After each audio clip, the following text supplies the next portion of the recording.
everyone. Welcome to the Self-Publishing Tips and Tricks Show, a series designed to give you insight into the world of self-publishing and marketing your books. I'm Morgan Lee, and I'm here with my co-hosts. I'm Shannon, writing under the pen name SD Huston. And I'm Ben Pick. And we're here today with author Jessica Ingold. We're going to ask her questions about her self-publishing journey and how she markets her work. But before we jump into the interview, do you guys have any news or points of interest that you want to talk about? Yeah, so this episode is going to come out August 15th, which is quite a ways away from when we're actually recording this. We're doing a kind of a bunch of batch videos to get ahead. So by August 15th, I will have known how my book is doing, but right now I'm preparing to launch my book next week. And I've set up a bunch of promos and I'm trying different marketing strategies to see what was actually going to happen. So I'd love to tell you guys, but at this moment I don't know. So you won't find out until after the August episode. But yeah, that's what I'm working on right now is I'm prepping for that big launch next week. And as for me, ideally by August 15th, I will have my first debut novel out there. So hopefully everything lined up. We'll find out when we go live with this. Yeah, so I'm kind of in a similar situation. By August, I hope to be kind of promoting books 2 and 3 because I'm hoping to put book 2 out in September and book 3 out in October of my trilogy. So hopefully around this time, I'll be doing some kind of marketing ideas. So yeah, that's what I got going on.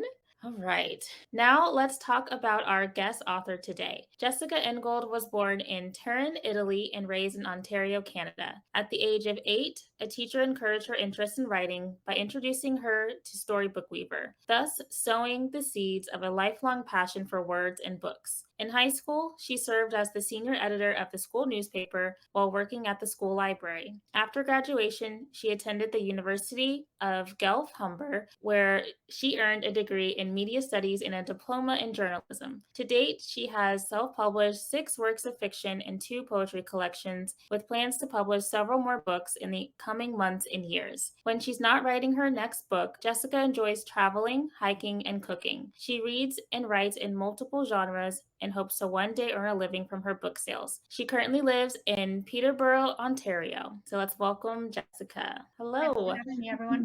You're welcome. Would you like to take a moment to just tell us a little bit more about yourself? I think you covered probably most of it.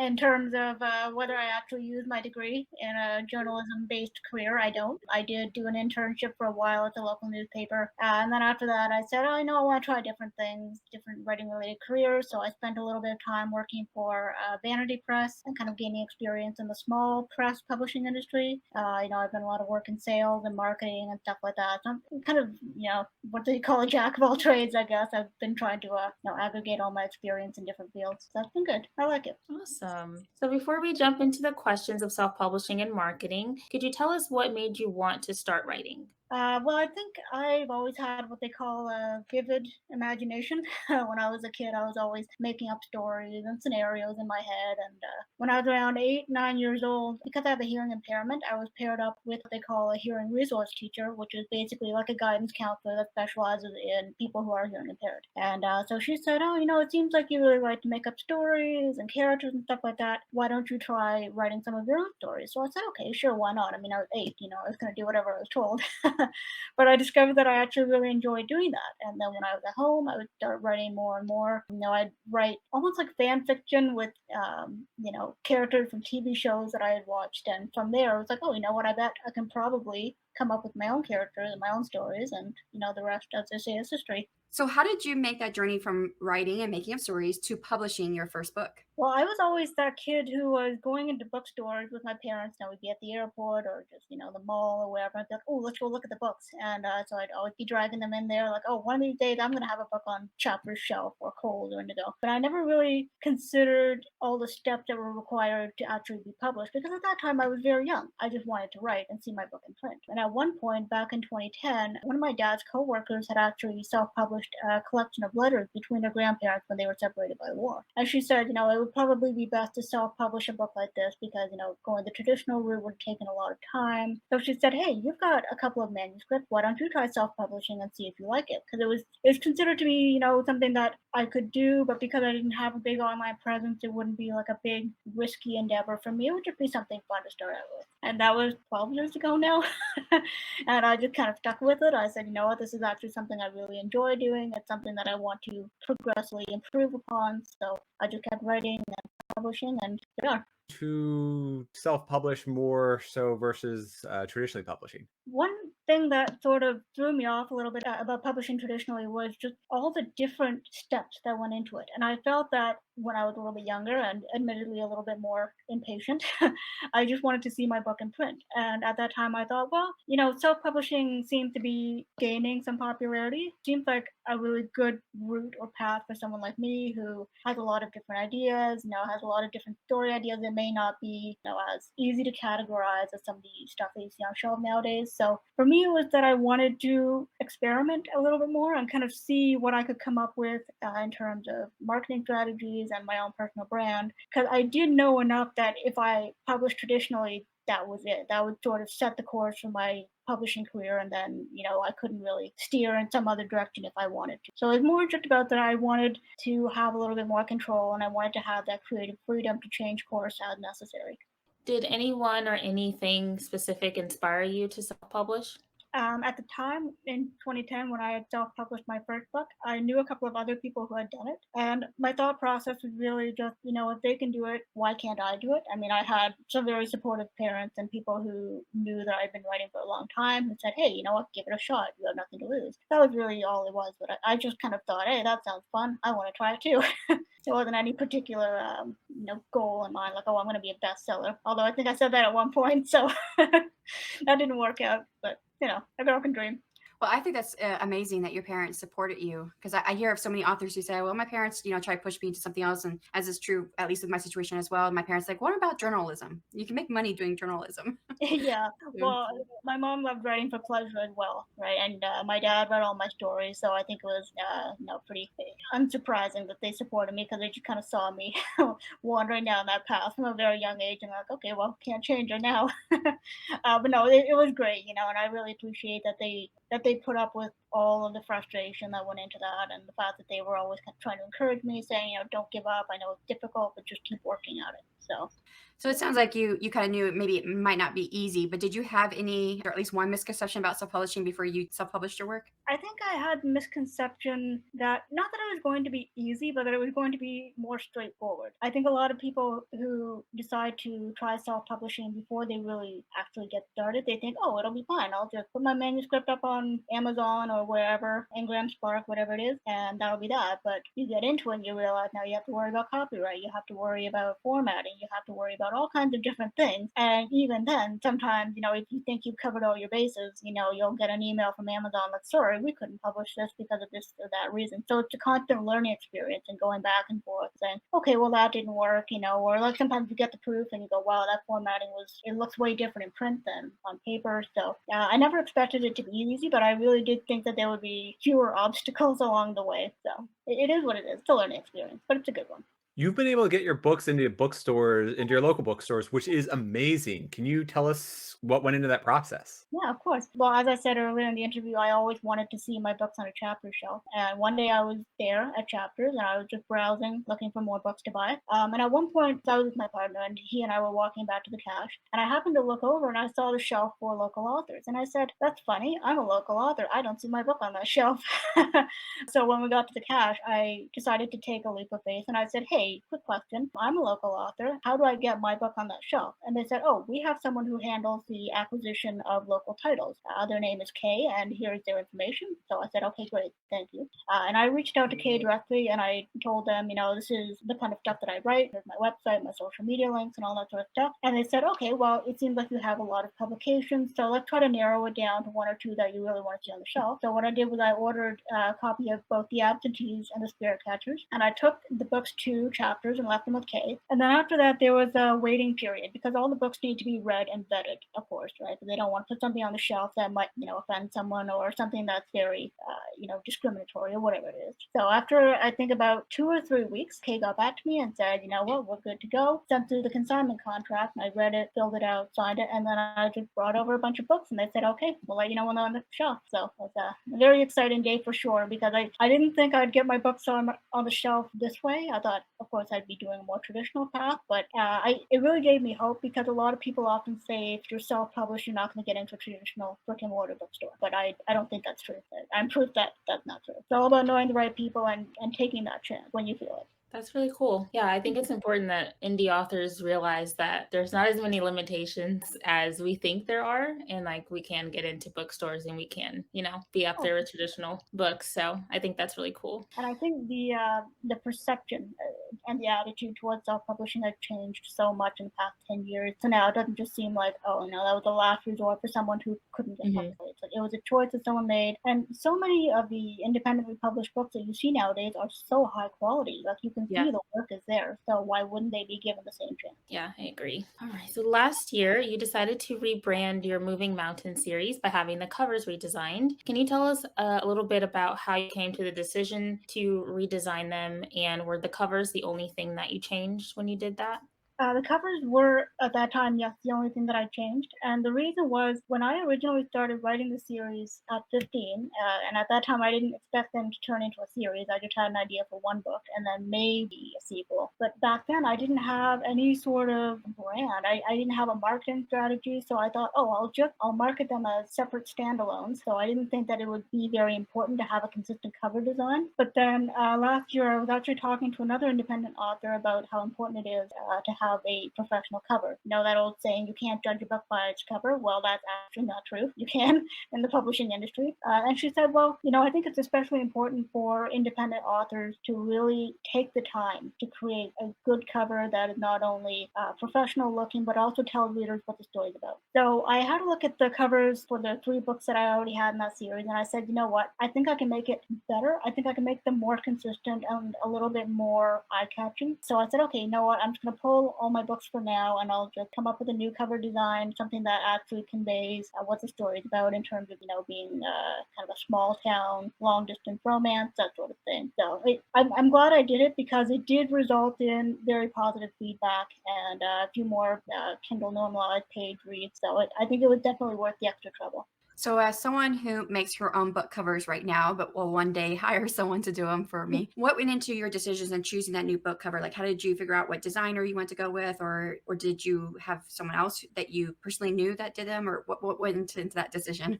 Well, I do all my own covers, but one thing that I really made sure to do this time around was I looked at the other covers in my genre right now, especially for books that are traditionally published, and I made a list of things that I liked and things that I didn't like. And for the things that I liked, I said, okay, so this is going to be my working checklist. Like if there's going to be a person on the cover, I don't want to see faces. Like I don't like seeing that on a book. I wanted the font to be very kind of simple and readable and that sort of thing. So I had a set list of criteria that I said I was going to apply to all of the book covers. And if I do hire someone in the future, I want to be able to work with them personally to make sure that our visions kind of line up. That for me was part of the process, was kind of making sure that if I was going to give my book a professional look, that I actually consulted with product out there that's already on the market, it's already selling, and it's already professional looking. I think especially for self-published authors, and I'm not generalizing here, but a lot of us don't have professional design experience, which is why people say don't try to design your own covers unless you really know what you're doing, because it's harder than it looks, right? Especially if that book is going to be printed, because it's going to look very different in print versus on your computer. Do you think you'll change any of the other covers for different novels? I thought about changing the cover for the Spirit Catchers. At the time, I was like, oh, this is a really great cover. And now that I look back on it, I'm like, yeah, this doesn't actually tell me anything about the story at all. And that particular book, I think, will have a better chance of selling if it has a more direct cover. If it has a cover that actually reveals a little bit of something that goes on in the story, not just a black cover with a blue circle on it. Even though those 2 colors are very significant in the plot, but of course people don't know that. So I think I need to help the book along a little bit with a slightly more well thought out design. So last year, you not only published new books, but you also rebranded several of the books in your backlist. Can you tell us how you organize your publishing goals? So my publishing goals and the publishing schedule that I use is really based on what's going on in my life at that particular time, because it does take so much time. So for instance, when we were in lockdown, I had so much time. So I said now is a good time to actually, knock out those word count goals and finish drafting some stuff. But day to day, I do have a job that's not writing related, so I can't always dedicate the amount of time I would like to my publishing goals. So it really depends on, how many books I want to release in a year versus how many I can actually realistically release. So typically I tend to take my bigger projects and break them down into smaller individual tasks or chunks and just work on those over the course of a year or two. And then the smaller stuff, I just kind of work it in wherever I have time. Like if I want to overhaul my website, it's like, oh, that's a weekend project. Or, if I want to dig up an old idea and mine it for inspiration, it's like, oh, that's something I can do after work. So it really comes down to availability and whatever else is going on. Yes, I really wondered about that because you're pretty prolific in everything that you accomplished last year. Yeah. So I just thought that was really interesting how much you got done from rebranding to writing books and getting them published. And Yeah, I was really surprised too. so from your point of view, what has been your greatest publishing success? I think having people who are not related to me in any way telling me that they enjoyed my book, that to me is, it's one thing for your family to say, kind of have to say, yeah, it was great, even if they don't feel that way. But for someone you don't know from Adam to say, hey, I downloaded or I bought your book and FYI, I loved it and I can't wait to read more. It's so validating because writing can be such a lonely journey and it can have so many frustrations and speed bumps along the way. And it's just so incredible to meet someone halfway there where you've sold them a story and they become immersed in that world that was previously only ever inside your head, and now it's something that you have in common with that person. So I think definitely having that kind of feedback from complete strangers out there in the world has probably been the pinnacle of my writing career so far. On the other side, what is your least favorite part of your indie writing to publishing journey? Oh, hard to say. I think it kind of changes from day to day, month to month. Sometimes it's the marketing that's really frustrating when I feel like the way I've been doing things isn't working anymore and I need to find a new strategy, to having what I think is a great idea and then not knowing how to execute it. That's just so frustrating, especially if I feel like the potential for the story is there, but personally my skills are not ready for it. That's very frustrating because I really want to put out a product that people enjoy and that people connect with. And because it's important, because every single book has to reflect you in some way, right? So I don't want to put out something that I feel is not ready to be in the world because once it's out there, it's out there. And I wish I'd known that sooner in some cases. Are you comfortable discussing any publishing missteps or things you wish you would have done differently? I started self-publishing when I was really young, and I didn't have that much life experience. And I think I was maybe a little bit premature in how I presented myself. Like maybe I published things a little bit before I should have. I didn't really understand marketing. I wasn't that great at processing criticism, so sometimes I would, not grow as much as I should have, or maybe I did things that in hindsight I realized might have harmed my reputation or my confidence in some way. So in terms of, greatest missteps, I think maybe just, I don't know if it's even a misstep. I think it's just an unfortunate reality was just being too young in some cases to properly do things in ways that, I felt like it should have been done. What I would say is, I listened to Joanna Penn's podcast, and she talks about how, when she went into self-publishing, she didn't really know everything she was doing, but now it was like 11 years later, and she went back and, revamped her first series. And so I think that's always something to keep in mind. It's like, we grow as writers, we're going to become more experienced. That we do have that because we're self-published. We could go back and revamp something later. And that's what I love about it. If you're traditionally published, you got to clear it with the publishing house. And sometimes they say, sorry, you can't do that.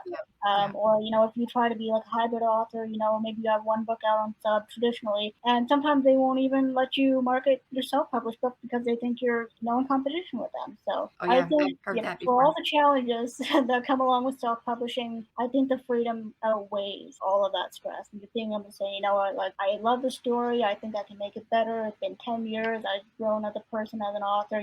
Let's just do it. But I've done that so many times. One of the projects I'm working on now, I self-published in 2011, and then I took it down a few years later, but then I was reading it again. I said, this has good bones. I think I can make it better. And here we are. So 11 years later, just like Joanna Penn. Exactly.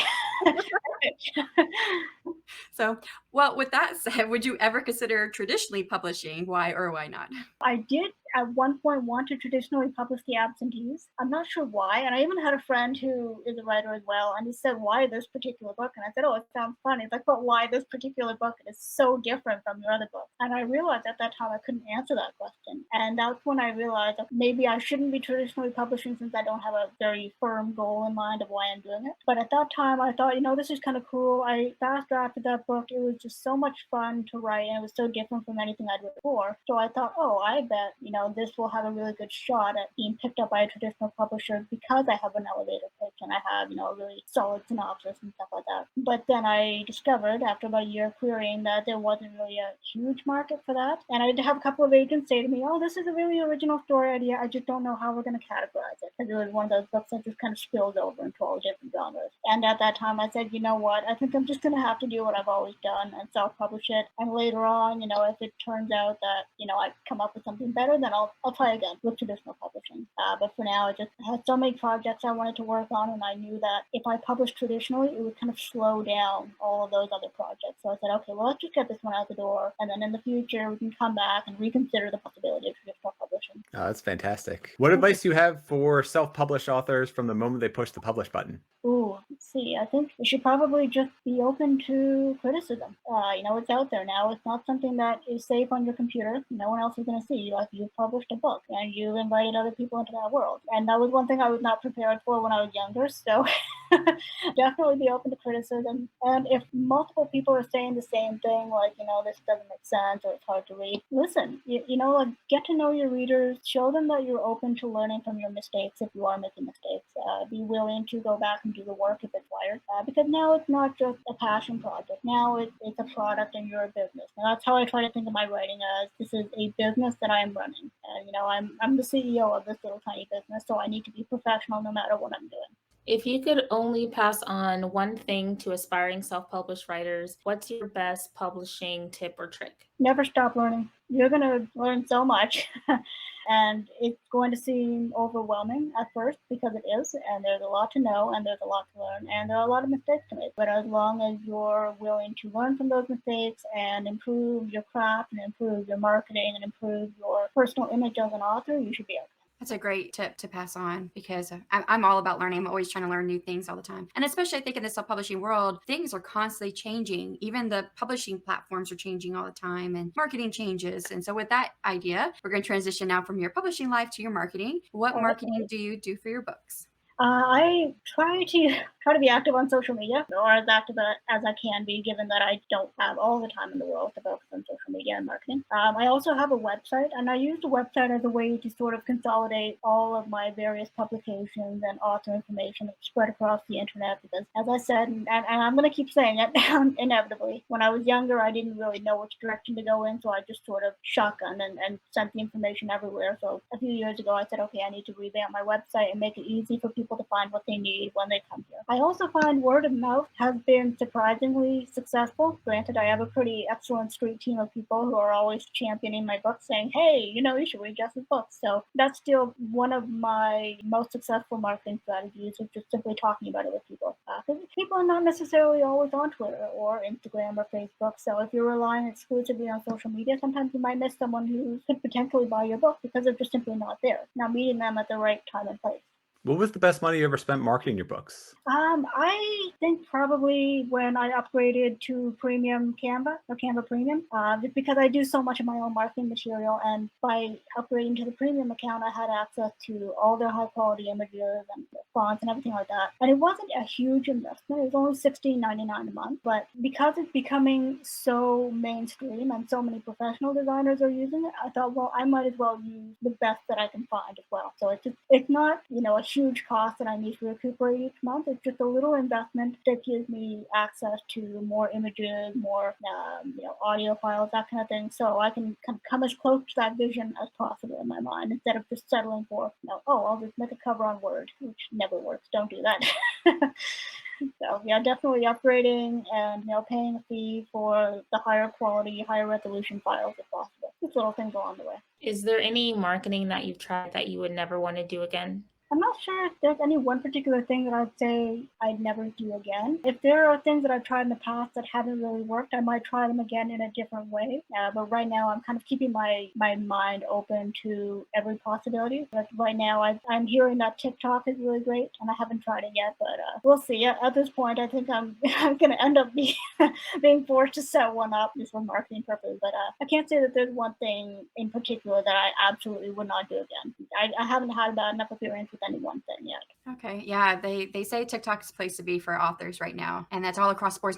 It's not even like one genre. Like many genres are definitely getting some sales from TikTok. That's So, good enough. since changing some of your book covers, have you seen an improvement in your sales or any other benefits since rebranding them? I've seen slight uptick in Kindle page reads and, the occasional sale here and there, but I don't think it's so much because of the covers. I think it just has to do with talking about them at the right time to the right people. Because, the cover is very important for sure, but I think also knowing your audience and where to find them is probably a little bit more important. I would like to say, yes, definitively changing the covers has resulted in more sales, but so far I'm not seeing, incontrovertible proof of that yet. But who knows? Maybe if I change some other cover on some other book, I'll be able to say, yes, that actually works.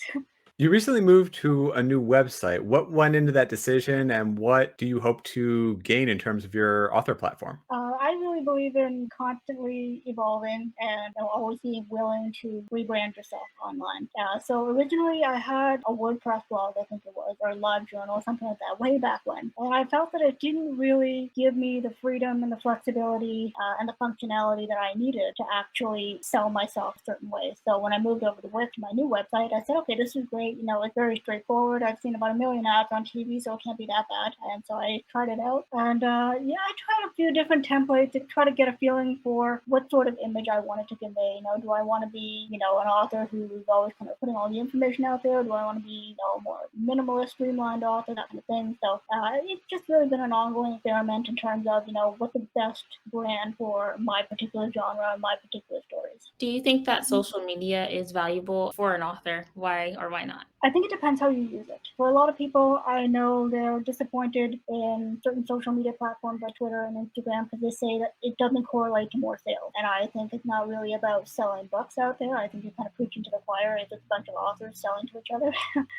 But if you're there for relationship building, community engagement, that kind of thing, visibility, and just letting people get to know you, I think it is very valuable. That being said, I even said a few nights ago, I feel like certain platforms are not maybe as suitable as they used to be. So I think it's very important to be willing to move somewhere else and not get hung up on one particular place. Like you said, TikTok is becoming very hot. So if the need, comes up that you need to move over into something else, I think every author should be willing to evolve and be prepared to kind of reimagine what the brand. So short answer, yes. Long answer, depends on how you use it.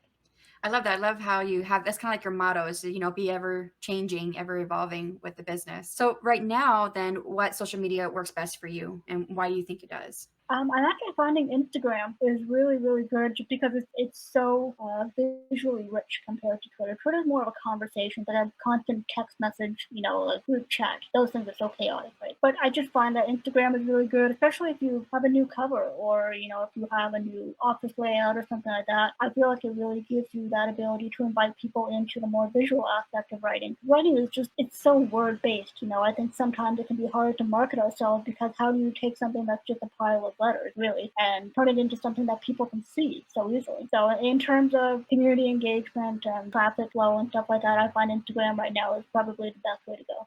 You've mentioned how you want to constantly learn and constantly evolve, and there are an infinite number of resources and tips out there. How do you funnel it down to be useful to you? I just try everything and stick with what works. I think it's hard to say before you tried something, this is going to work, that's not going to work. Like I haven't tried TikTok, so I don't know if it's going to work, but I'm willing to keep an open mind. Yeah, and a lot of people out there will say, oh, there are writing rules I follow. Don't use adverbs, avoid prologue, stuff like that. And I think that those rules do serve a purpose, but you can't allow yourself to be kind of caged in and feel like, oh, if I do this, if I break this rule, I'm not a good writer. Because I think writing is so subjective. And I think what works for one person may not necessarily work for somebody else. If you could only pass on one thing to aspiring self-published authors, what's your best marketing tip or trick? I'd say figure out what kind of author you want to be before you actually publish anything. And I mean, obviously, you can still evolve even after you publish something. But I think if you have a very clear idea in your mind that, you want to write romance or you want to write horror or whatever it is, that you try to be consistent and you try to kind of design everything in service to that image so that you're not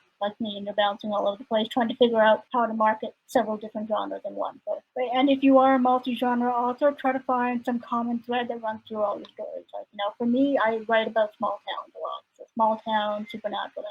Well, thank you. We're going to go ahead and transition now from marketing to your writing life and your works. How much time do you actually spend working as an author versus other writing related stuff like editing, finding readers or reviewers, marketing your books, etc.? I'd say it's probably about a 50-50 split. I do spend quite a bit of time on the weekend actually writing because that's the most time-consuming activity that I do. But during the week, when my time is a little bit more broken up, that's when I use it to update my website or make some sort of promotional thing for Instagram or whatever it is. So I'm always kind of working on something, but I wouldn't say that it's like there are no clear boundaries between like this is my writing time, this is my editing time. It all just kind of amalgamates into this is my writing life, and it just kind of trickles into everything else that I do. But I'd say I probably spend more time actually writing because once I have the product, then it just goes very quickly. Like, oh, here's the book. Now let's work on the marketing strategy. But if you don't have the book, you don't have the product, what are you going to market? So you really need to have something to actually sell to people before you hang your sign out the window, What does your typical writing life look like? Do you have a set plan of word counts per week, word counts per month, word counts per day? How do you go about doing it? It really depends. Every single book is a little bit different. So if I'm editing, I usually go in terms of pages, like I want to edit 20 pages, or I want to edit to the end of this chapter. Whereas with something like a first draft, I usually have like far off deadline. Like in a year from now, I want this draft to be done. And then from there, I just break it down. Like by August, I should be here. By September, I should be here, and it just kind of keeps me on track. So there's not one particular strategy or approach that I use. It really just depends on what kind of story I'm writing. Some stories come to me so quickly and they're all fleshed out already, and I think, oh, this is going to take me a year, and that takes me 6 months. So it's really hard to say, going into it, how much time it's actually going to require versus how much time I actually spend. So when you get a new story idea, what comes first for you? The characters, the setting, or the plot? Definitely the plot. A lot of my plots start out as what-if questions. Like, what if death was not permanent? What if instead of just feeling invisible, you actually became invisible? What if a long-distance relationship actually does work out? That sort of thing. And then from there, once I kind of have like the elevator pitch is what I call it. That's the answer to the what-if question. Then from there, the characters just sort of here. It sounds a little little silly when I say that, but usually the main character will start to form in my mind, and I think, okay, what kind of person could answer that particular question? And then after that, normally when I start writing, the setting's the last thing that comes, because I don't really know what it's going to look like until I get the character. And it's like, okay, that's a small town person, or that person likes the city, that character likes living on a boat or whatever it is. So first plot, then character, and then setting at the end so I can kind of tweak into and figure out the little details and the laws and structure of my fictional universe as I go on, so I don't end up kind of limiting myself too early on. I love those what if questions. That they're great for coming up with story ideas. Well, for sure. Especially if you want to do something that's a little bit off the beaten path. I find if you're looking for something that's like, a very original idea or something that challenges you, just taking a situation that's so common and turning it on its head can be really fun. Mm-hmm. Yeah. And that's what I do. I love like taking like two songs and trying to say, well, what if I take this element from this song and take this element from this song, and what kind of story would that make? So I love those what if exercises for sure. Yeah. So as you mentioned, you write in a lot of genres, but you seem to carry similar themes and have mature subject matter dealing with the darker side of humanity. What draws you to write about these topics? As much as I think that fiction should be an escape from reality, I think as writers we do have that duty to document the human experience. And unfortunately, as we've seen lately in the news, humanity does have that darker side. And I think by not writing about it, we are doing a disservice to people who are directly affected by certain issues in society. And I also consider my writing to be like an unspoken conversation between myself and my readers. So I feel like when someone picks up my book, I don't want them to think that I'm glorifying things like teen pregnancy or war or death or whatever it is, but I'm giving them hope. I'm saying, yes, there's darkness in this world. There are people out there who are not good people who want to hurt other people, but there are good people out there who want to help other people, and there are people who are able to overcome situations that seem insurmountable. So I really think that it's important to have balance in every story, though. As I said, I know my books are not necessarily light summer reads, but I feel like it's really important for the writer and the reader to be able to talk about things, especially things that are very hard to talk about, and especially in a society that is very divided where people don't necessarily want to talk about things. It's very difficult to talk about some of these things, but we need to have those conversations, and writing seems like a very safe way to do it. As we are winding down, we're going to give you some of the more difficult questions. So what has been your favorite book to write so far, and why? Oh gosh, this is a really hard call between The Absentees and The Spirit Catchers. And the reason for that is those two books were, first of all, written in first person present tense. And I felt like I was so immersed in both stories. And I didn't even think about myself as a narrator. I was just like, you know what, I'm going to become this character, and whatever they want to say, whatever they want to do, I'm just going to document it. And I felt like there was a degree of freedom in those stories that I didn't have in some of my other works up to that point. Plus, I really liked creating an entire fictional world where it's like I came up with the laws, I came up with social media websites and entire cities and stuff like that. But they were more based in fantasy, right? Like fantasy spilling over into reality. So I had some constraints, but at the same time, I had some freedom and flexibility there. But yeah, it's a hard choice between the two of them. I think I might like The Absentees just a little tiny bit more. And then on the other side to that, what has been your least favorite book to write and why? I wouldn't say it's been my least favorite, but maybe the most challenging book recently has been the fourth book in my series. And that's only because I never planned on writing a fourth book. The previous three, I'd been working on them for years and I knew so well what the stories were going to be like. And then as I was wrapping up the end of book three, I thought, okay, I have way too many loose ends. I can't tie this up in an epilogue. I need a fourth book.